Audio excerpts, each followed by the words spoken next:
অফিসারের নাম হলো মুকুন্দরাম মুখার্জি। এই অফিসার আবার অন্যরকমের জিনিস, তার টাকার প্রতি কোনো লোভ নেই, লোভ শুধুমাত্র নারীদের প্রতি। পরের দৃশ্যে দেখা যায় সমুদ্রের পাশে মোকাইয়ের লাশ। মজনুবুরির ছেলে সমুদ্রে ডুব দিয়ে মোকাইয়ের সাইকেলের চাবিটি নিয়ে আসে। এদিকে মন্দার দুঃস্বপ্ন দেখে জেগে ওঠে। অন্যদিকে জোড়াভেরিতে সবাই আন্দোলন করছে। তাদের আন্দোলনের কেন্দ্রবিন্দু হচ্ছে মোকাইয়ের খুনের যেন ভালোমতো তদন্ত করা হয়। ডাবলু ভাইয়ের মাছের আড়তের মধ্যে সবথেকে বড় আড়ত হচ্ছে জোড়াভেরি। এই জোড়াভেরির একপাশে বসে নতুন পুলিশ অফিসার আর মদনবাবু গল্প করছে। তখন সেখানে মঞ্চা আসে আর লোকগুলোর সঙ্গে ঝামেলা করে এবং মারধর করতে শুরু করে। মদনবাবু তাকে গিয়ে শান্ত করে। এদিকে সুতাহাটির একটা দোকানে বসে মন্দার খাবার খাচ্ছিল। তখন সে দেখতে পায় একটা দোকানের পোস্টারে কবিরাজের নাম্বার। তখন সে লুকিয়ে পোস্টারটি ছিঁড়ে নেয়, কারণ সে তো শারীরিক সমস্যায় রয়েছে। অন্যদিকে দেখা যায় মঞ্চা ডাবলু ভাইকে এসে বলে, আমি ব্যবসা দেখব, তুমি বঙ্কা আর মদনকে মাথায় তুলে রেখেছ, তাই ওরা যখন তখন আমাকে অপমান করে। ডাবলু ভাই তখন ছেলেকে তাড়িয়ে দেয়। ডাবলু ভাই আসে জোড়াভেরিতে আর ফন্টুসকে জোড়াভেরির দায়িত্ব দিয়ে দেয়। ফন্টুস বঙ্কাকে সব ফোন করে বলে আর বঙ্কা বলে মন্দারকে। এসব শুনে মন্দার রেগে যায়, কারণ জোড়াভেরির দায়িত্ব তার পাওয়ার কথা ছিল। এদিকে ডাবলু ভাই বাসায় এসে লাইলির সঙ্গে ফোনে কথা বলছিল। সেটা তখন তার বউ শুনে নেয়। ডাবলু ভাইয়ের বউ জানতো তার হাজবেন্ডের অ্যাফেয়ারের কথা, কিন্তু সে কিছুই বলতে পারতো না। আসলে ডাবলু ভাইয়ের বউয়ের সঙ্গে ডাবলু ভাইয়ের সম্পর্ক তেমন একটা ভালো চলছিল না।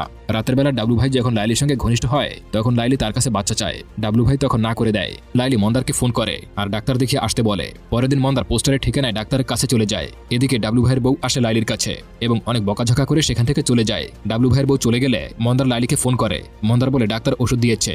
লাইলি তখন বলে, মন্দার, আমি যদি বলি মানুষকে খুন করতে, তুই কি খুন করতে পারবি? মন্দার বলে, কি হয়েছে? লাইলি বলে, তুই কবে আসবি? মন্দার জবাব দেয়, কাল সকালে চলে আসবো। পরের দৃশ্যে দেখা যায় মজনুবুরির সেই ছেলেটা দৌড়ে এসে তাকে বলে, বুড়ি পাজা ফিরছে। মজনুবুরি তখন নেমে বলে, রাজা ফিরছে। দেখা যায় মন্দার ফিরে এসেছে এবং এই প্রথমবারের মতো তারা শারীরিক সম্পর্কে লিপ্ত হয়। লাইলি তখন বলে, তুই রাজা হবি, ডাবলু ভাইয়ের দিন শেষ। আমার কথা মতো যদি তুই মানুষ হতে পারিস, তাহলে তোকে বাচ্চা দেব। পরের দৃশ্যে দেখা যায় মঞ্চা ফন্টুস আর লাকুমনির কিছু পার্সোনাল ভিডিও পাঠিয়ে দেয় মদনবাবুকে আর বলে মোকাইয়ের খুনের ব্যাপারটা ভোটের আগেই বলে দেবে সবাইকে। জনগণ যদি জানতে পারে মোকাইকে খুন কে করেছে, তাহলে কেউ আর মদনবাবুকে ভোট দেবে না। মদনবাবু ডাবলু ভাইকে বলে মঞ্চাকে কিছুদিনের জন্য সুতাহাটির নতুন ঘটায় পাঠিয়ে দিন। তাই ডাবলু ভাই মন্দার আর বঙ্কাকে আসতে বলে। মঞ্চা যেহেতু ডাবলু ভাইয়ের কথা শোনে না, তাই ডাবলু ভাই তার বউকে দিয়ে মঞ্চাকে রাজি করায়। এদিকে লাইলি আর মন্দার একান্ত সময় কাটায়। তখন বঙ্কা আসে মন্দারকে ডাকতে। লাইলি বঙ্কাকে ভেতরে আসতে বললে বঙ্কার চোখ পড়ে লাইলির উপরে। তারপরে তারা দুজন যখন ডাবলু ভাইয়ের বাড়িতে আসে, ডাবলু ভাই মন্দারকে দায়িত্ব দেয় মঞ্চাকে সুতাহাটির বাড়িতে পৌঁছে দেওয়ার। ডাবলু ভাইয়ের কথা মতো রাতের বেলা বাইক নিয়ে বেরিয়ে পড়ে মন্দার আর মঞ্চা। রাস্তায় একটা দোকানে মদ কিনতে গেলে মুকুন্দরামের সঙ্গে মন্দারের কিছু কথা হয়। এদিকে লাইলি ঘরটাকে খুব সুন্দর করে মোমবাতি দিয়ে সাজায়। এদিকে বঙ্কা লাইলির কথা ভাবতে থাকে। অন্যদিকে ডাবলু ভাই লাইলির কাছে আসে। তখন বলে, কি ব্যাপার, আজ তুই নিজে ডাকলি যে? লাইলি বলে, আজকেই ডাকলাম, আর ডাকবো না। মন্দার আর মঞ্চা সেই সুতাহাটির বাড়িতে পৌঁছে যায়। বাড়ির কাজের লোকটার বউয়ের শরীর খারাপ ছিল, তাই মন্দার আর মঞ্চা তাকে বাসায় পাঠিয়ে দেয়। মঞ্চা যখন তার বাবার সঙ্গে কথা বলতে বেরোয়, তখন মন্দার তার মদের বোতলে অজ্ঞান হওয়ার ওষুধ মিশিয়ে দেয়। মঞ্চা মদ খেয়ে অজ্ঞান হয়ে পড়ে থাকে। মন্দার তখন বাইক নিয়ে তার বাসায় চলে যায়। রাস্তায় যেতে যেতে তার ছোটবেলার বন্ধু মোকাইকে মনে পড়ে। তার বিয়েতে কতই না মজা করেছে সে। তার সাথে এটাও মনে পড়ে প্রথম থেকে ডাবলু ভাই তার বউয়ের উপরে বাজে নজর দিচ্ছিল। গেলপুরে আসার সময় সমুদ্রের পাশে থাকা একটা সাইকেলে করে মন্দার তার বাসায় যেতে থাকে। ওই সময় সমুদ্রের পাশে একটা মেয়ের সঙ্গে ঘনিষ্ঠ হয় মুকুন্দরাম অফিসার। রাস্তায় যাওয়ার সময় মজনুবুরির সঙ্গে মন্দারের দেখা হয়।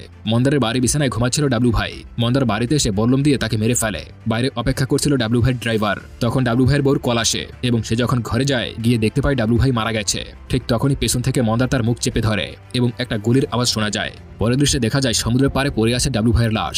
সব লোক সেখানে এসে ভিড় করছে। লাইলিও ছুটে আসে আর সে অজ্ঞান হয়ে পড়ে যায় মুকুন্দরামের কোলে। বঙ্কা ফন্টুসকে বাইরে পাঠিয়ে দেয়। যেহেতু জোড়াবেরির দায়িত্ব তাকে দেওয়া হয়েছে, তাই যে কোনো সময় মন্দার তাকেও মেরে ফেলতে পারে। আর ডাবলু ভাইয়ের বউ মদনকে বলে মঞ্চা যেন এলাকায় না আসে, কারণ মঞ্চা যেহেতু একটু উগ্র স্বভাবের ছিল, তাই সে যেন ইলেকশনের আগে কোনো ঝামেলা তৈরি করতে না পারে, তাই তাকে দূরে রাখা হয়। মদন যখন মঞ্চাকে কল করে, তখন মঞ্চার জ্ঞান ফেরে। আসলে মন্দার মঞ্চার মধ্যে অজ্ঞান হওয়ার ওষুধ মিশিয়ে দিয়েছিল, যাতে সে বাড়ি থেকে বের হলেও সে টের না পায় এবং তার বাবাকে মেরে সে আবার ওই বাড়িতে এসে ঘুমিয়ে পড়ে। এরপরে মঞ্চা মন্দারকে ডেকে